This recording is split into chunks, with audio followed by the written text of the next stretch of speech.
Hello बच्चों, आज हम पढ़ेंगे टाइप्स ऑफ वेब ब्राउज़र, मतलब वेब ब्राउज़र के प्रकार कि कितने प्रकार के वेब ब्राउज़र कॉमनली यूज्ड होते हैं और उनको किस प्रकार से उपयोग करते हैं।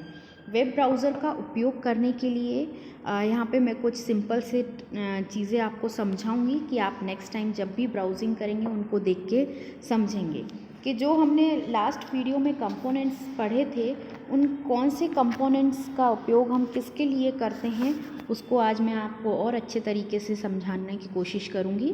और वेब ब्राउज़र का मुख्य उपयोग क्या है, उसको कैसे उपयोग करते हैं, ये मैं आज के वीडियो में आपको एक्सप्लेन करूंगी। चलिए आगे बढ़ते हैं। सबसे पहले हम देखते हैं कि कुछ कॉमनली यूज्ड होने वाले वेब ब्राउज़र कौन कौन से हैं। देखिए बच्चों, वेब ब्राउज़र तो बहुत सारे हैं, बहुत सारे अवेलेबल हैं, हम कोई भी यूज़ कर सकते हैं, पर जो इनका बेसिक काम है वो यही है कि ये हमें एक प्लेटफॉर्म देते हैं जिस पे हम इन HTML पेज या वेबसाइट्स वेब पेज को ओपन कर सकें, है ना। तो यहाँ पे मैं कुछ आपको जो सबसे ज़्यादा उपयोग होते हैं उन वेब ब्राउज़र्स के नाम और उन पे काम करना सिखा रही हूँ। इसके अलावा बहुत सारे जो अलग अलग है, कुछ ना कुछ ऑप्शंस उनमें भी सेम होते हैं और हर ऑप्शन का वही सेम यूज़ होता है। तो आपको मैं यहाँ सारे वेब ब्राउज़र्स की सेटिंग समझाऊँ ये पॉसिबल नहीं है, यहाँ मैं कुछ समझा रही हूँ। There are a number of web browsers commonly used, जिसमें मैं कुछ के नाम आपको बता रही हूँ। Some of them are: first, internet explorer; second, Google Chrome; third, Mozilla Firefox; fourth, Safari; fifth, Opera. Opera में भी 2-3 वर्जन्स आ चुके हैं, जैसे ओपेरा मिनी, लाइक दिस। अब हम आगे देखते हैं कि किस वेब ब्राउज़र से क्या यूज़ हम कर सकते हैं और किस तरीके से इनकी सेटिंग कर सकते हैं। ठीक है। Using a web browser is a type of software that allow you to find and view website on the internet. Even if you didn't know it, you are using a web browser right now to read this page. There are many different web browsers, but some of the most commonly ones include Google Chrome, Internet Explorer, Safari, Microsoft Edge, and Mozilla Firefox. No matter which web browser you use, some basics browsing the web are explained below. Number 1, URL and the address bar. URL या address bar हर website का unique address होता है जिसको हम URL बोलते हैं। जैसे कि आपका खुद के घर का एड्रेस होता है या हर जगह का एक पता होता है जहाँ पे वो चीज़ पहुँचानी होती है, तो इसी तरीके से हमारे वेब ब्राउज़र में भी एड्रेस बार होता है। Each website has a unique address called the URL. It's like a street address that tells your browser where to go on the internet. When you type a URL into the browser address bar and press enter on your keyboard, the browser will load the page associated with that URL. देखिए, जो URL या address bar हम किसको बोलते हैं, सबसे पहले ये देखते हैं। ये यहाँ पे जो नीचे डायग्राम मैंने आपको दे रखा है, उस डायग्राम में आप देखिए मैंने यहाँ पे टाइप किया है www.bbc.com। ये .bbc.com है हमारा URL और इस URL को मैंने एड्रेस बार में टाइप किया है, तो इसको मैं बोलती हूँ एड्रेस बार। हर ब्राउज़र का ये जो बार होता है इसको एड्रेस बार बोला जाता है। नेक्स्ट हम देखते हैं लिंक्स। लिंक कहाँ मिलता है हमें? जब भी हम कोई वेबसाइट या कोई वर्ड या फ्रेज दिखते हैं तो वहाँ पे हमें कुछ अलग कलर से हाईलाइट होता हुआ या किसी अलग कलर से अंडरलाइन होता हुआ कुछ दिखाई देता है, जिसको हम हाइपरलिंक या लिंक कहते हैं। लिंक से हम किसी नए वेब पेज पे, किसी नए जगह पे पहुंच जाते। कहीं पे भी आप देखिएगा कि यदि आपको ब्लू कलर से हाईलाइटेड या अंडरलाइन किया हुआ कुछ नज़र आता है तो वो कहलाता है वो लिंक आपको नए वेब पेज पे पहुंचा देता है। जैसे ही आप उस लिंक पे क्लिक करते हैं तो आपके सामने एक नया वेब पेज, नया HTML पेज खुल के आ जाएगा। Whenever you see a word or phrase on a website that's blue or underlined in blue, it's probably a link or hyperlink or link for short. You might already know how links work even if you never thought about them much before. Links are used to navigate the web. When you click a link, it will usually take you to different website. ये आपको एक नई different website पे पहुंचा देता है। इसके बाद हम बात करते हैं नेविगेशन बटन की। नेविगेशन बटन का उपयोग हम आगे या पीछे जब भी हम कोई भी वेबसाइट ओपन करते हैं तो उस वेबसाइट में कुछ पीछे की तरफ पेज होते हैं या कुछ आगे की तरफ, तो ये बैक ये तथा फॉरवर्ड बटन आपको उन वेबसाइट्स पे मूव करने के लिए परमिशन देता है जिन्हें आप देख रहे हैं। जैसे कि मैंने यहाँ पे एक वेब ब्राउज़र खोल रखा है जिस पे मैंने www.bbc.com टाइप किया। अब यदि मैं ये बटन पे क्लिक करूँगी तो इससे पहले जो मैंने ओपन करा होगा ये मुझे वहाँ पहुँचा देगा, और यदि मैं इस बटन पे क्लिक करूँगी तो ये मुझे इसके आगे जो किया होगा उस पे पहुँचा देगा। तो ये बैकवर्ड और फॉरवर्ड बटन्स के नाम से भी जाना जाते हैं। ये आपको जो भी रिसेंटली व्यू आपने उस पेज पे किया हुआ बैकवर्ड या फॉरवर्ड आपको पहुँचा देंगे। इसके बगल में ये जो गोल बटन है इसको हम बोलते हैं रिफ्रेश बटन। क्या बोलते हैं इसको? रिफ्रेश बटन या रीलोड बटन। इस बटन की मदद से जो भी आपके सामने पेज सामने खुला हुआ है उसको फिर से लोड कर देगा, रीलोड कर देगा। कभी कभी ऐसा होता है कि इंटरनेट जब ब्राउज़ कर रहे होते हैं, स्पीड कम आ रही होती है या कुछ नेटवर्क इशू के कारण हमारा पेज आधा ओपन होता है, आधा कंटेंट हमें दिख रहा होता है, आधा नहीं। तो हम इस रीलोड बटन पे क्लिक कर देते हैं तो वो हमें कंटेंट, वो जो वेब पेज हमारे सामने खुला हुआ है वो फिर से लोड होने लगता है और उसके पूरे कंटेंट हमारे सामने आ जाते हैं। तो ये कहलाता है हमारा रिफ्रेश बटन या रीलोड बटन। इसकी मदद से हमारे पेज के पूरे कंटेंट फिर से लोड हो जाते हैं। नेक्स्ट हमारा आता है टैब्ड ब्राउजिंग। टैब्ड ब्राउजिंग का मतलब ये होता है कि हम एक साथ एक ही विंडो पे कई सारे पेजेस खोल सकते हैं। न्यू टैब करके हम इसको खोल सकते हैं। Many browsers allow you to open link in a new tab. You can open as many links as you want and they will stay in the same browser window. Instead of cluttering your screen with multiple windows, to open a link in a new tab, right click the link and select open link in new tab. ये अभी हमें कई सारे browsers ये facility दे रहे हैं जिसको हम बोलते हैं टैब्ड ब्राउजिंग। कई ब्राउज़र्स जो हैं वो हमें ये सुविधा देते हैं कि जैसे हमने गूगल पे कुछ सर्च किया, हमारे सामने बहुत सारे लिंक्स दिखाई देती हैं, बहुत सारे ऑप्शंस दिखाई देते हैं। जब आप उनको पूरा ओपन करते तब आपको उनका कंटेंट समझ में आता है, पर जैसे ही आप एक सिंगल क्लिक करते हैं तो आपके सामने एक पेज खुल के आ जाता है। पर यही आप क्या करें कि जिस लिंक को आप ओपन करना चाहते हैं वहाँ पे जाके राइट क्लिक करें और क्लिक करने के बाद ये जो ऑप्शन दिख रहा है ओपन लिंक इन न्यू टैब, जैसे ही आप इस ऑप्शन पे क्लिक करेंगे तो ये प्लस जो बना हुआ है, यहाँ एक सिंगल पेज है, इसके बगल में एक दूसरा वो जो लिंक पे आपने क्लिक किया है वो टैब ओपन हो जाएगी और उस टैब पे आपका वो वाला पेज ओपन हो जाएगा। और जैसे ही नीचे सेकंड लिंक है उस पर भी राइट क्लिक करके आप open link in a new tab कर देंगे तो यहाँ एक तीसरा टैब आ जाएगा।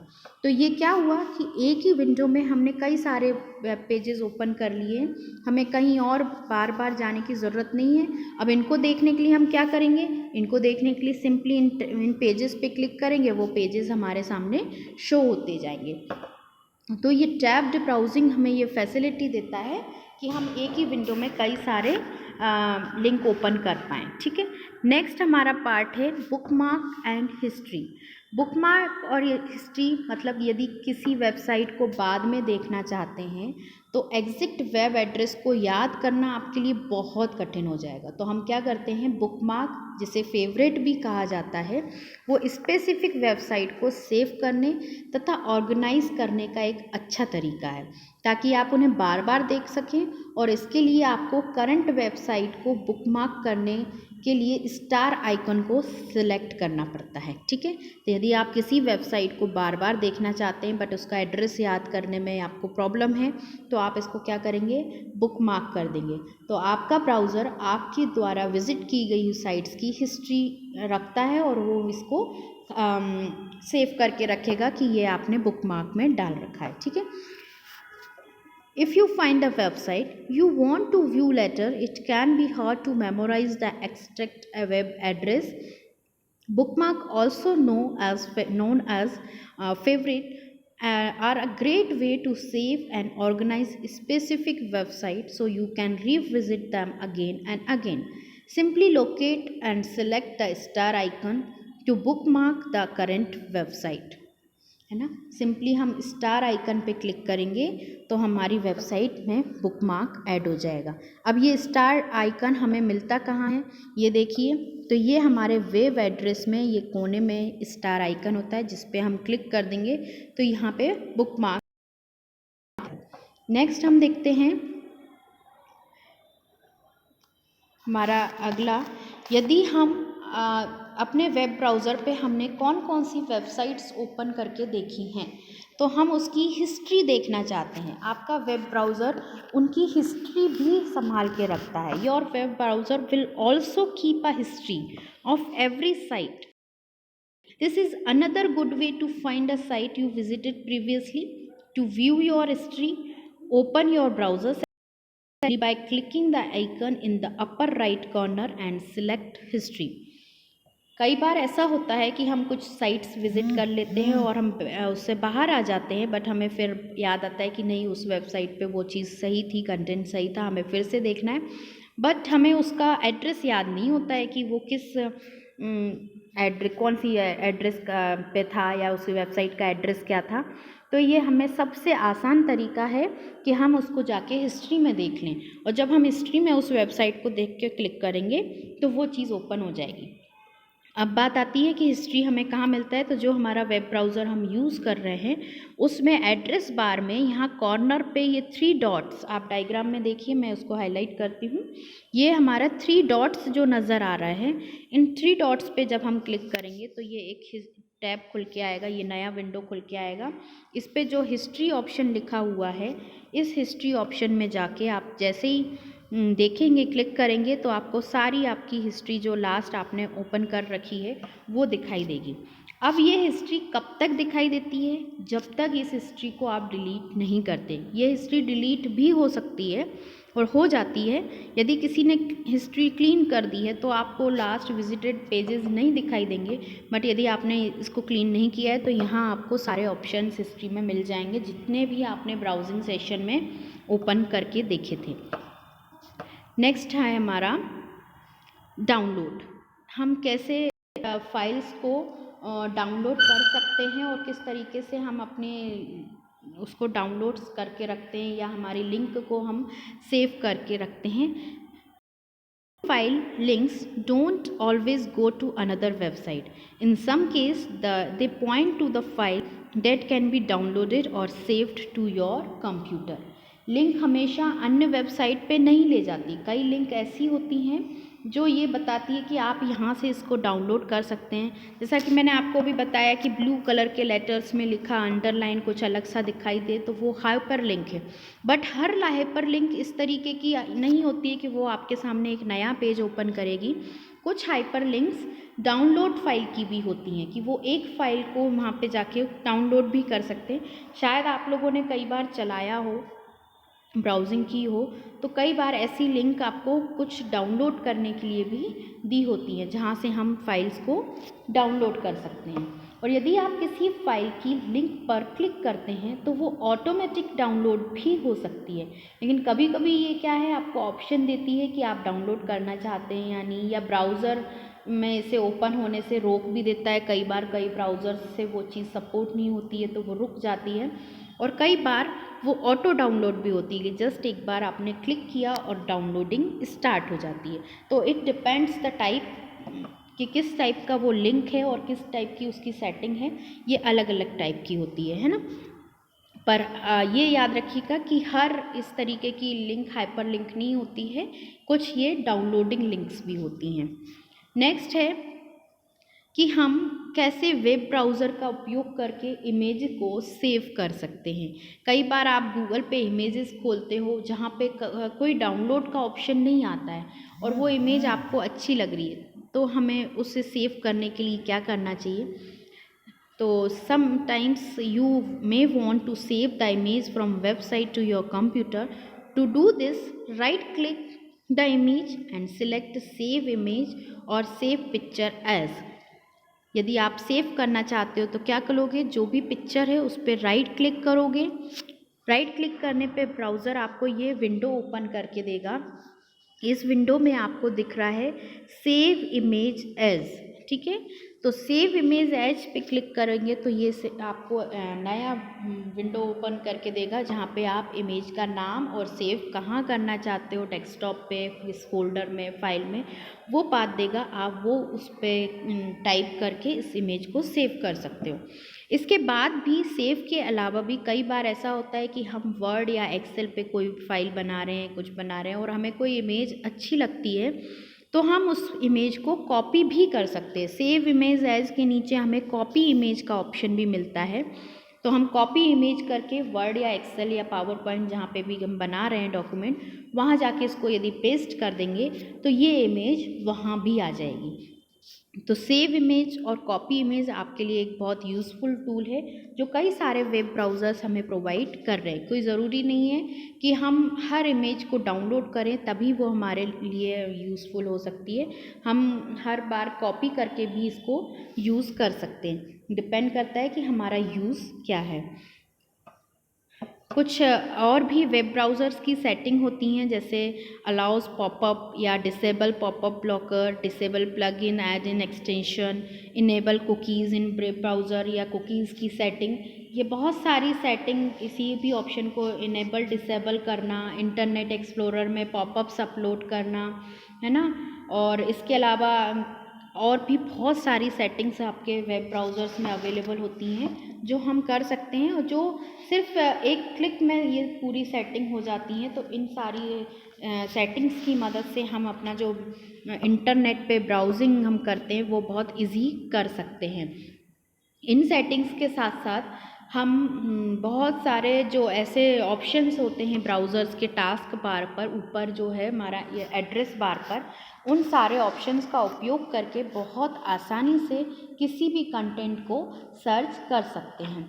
ये था हमारा आज का टॉपिक कि हम कैसे वेब ब्राउज़र का उपयोग करें और प्रकार। मैंने जितने आपको प्रकार बताए हैं उसके अलावा भी जितने भी सारे प्रकार होते हैं आप उनको सर्च करके देखिएगा एक बार गूगल पे, एक बार ये ब्राउजिंग सेशन आप भी करके देखिएगा। हर बार आपने चलाया होगा, इंटरनेट पे खोला होगा, डेफिनेटली बहुत सारी चीज़ें खोली होंगी, पर आपको ये नहीं पता होगा कि किस बटन को क्या बोलते हैं, कौन सा एड्रेस बार है, स्टार जो बना हुआ है हमारे एड्रेस बार पे वो क्या है ना। तो अब आई होप आपको इन सब का मतलब समझ में आ गया होगा। आज के लिए इतना ही। Thank you.